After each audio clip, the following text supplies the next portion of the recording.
സുഗമോദേവി നമ്മുടെ മീര മരണപ്പെടുന്നു. അതേ പ്രേക്ഷകർ ഇന്നത്തെ എപ്പിസോഡിൽ നമുക്ക് ഭയങ്കര പ്രതീക്ഷയൊക്കെ ഉണ്ടായിരുന്നു മീര തിരികെ വരുമോ എന്നുള്ളതൊക്കെ. മീരയെ വേഗം ഹോസ്പിറ്റലിലേക്കൊക്കെ കൊണ്ടുപോകുന്നുണ്ട്. പക്ഷേ ഇന്നത്തെ പ്രമോയിൽ നമുക്ക് കാണുവാൻ സാധിക്കുന്നുണ്ട് നമ്മുടെ ജാനകി നമ്മുടെ ബലരാമൻ്റെ അടുത്ത് വന്ന് പറയുന്നുണ്ട് അവർക്ക് കുഴപ്പമൊന്നുമില്ല എന്നിട്ടോ.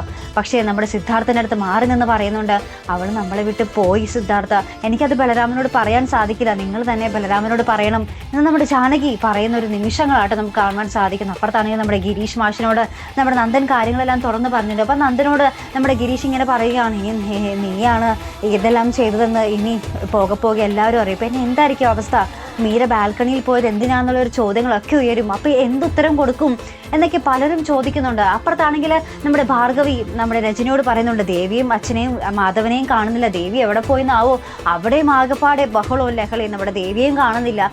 ലാസ്റ്റ് നമ്മുടെ മൊട്ടപാലുവിൻ്റെ കയ്യിലാട്ടോ നമ്മുടെ ദേവി, കാർത്തികേയനും നമ്മുടെ പഞ്ചാഗ്നിയിലെ മൊട്ടപാലും കൂടിയാണ് നമ്മുടെ ദേവിയെ കടത്തിയിരിക്കുന്നത്. അപ്പം ഇനി എന്താകും സ്ഥിതി, നമ്മുടെ സുഗമോദേവി ആകെപ്പാടെ കുഴഞ്ഞു മറിഞ്ഞ ഒരു അതിൽ പരുവമായിട്ടുള്ള ഒരു കഥയിലോട്ട് പോയിക്കൊണ്ടിരിക്കുകയാണ്.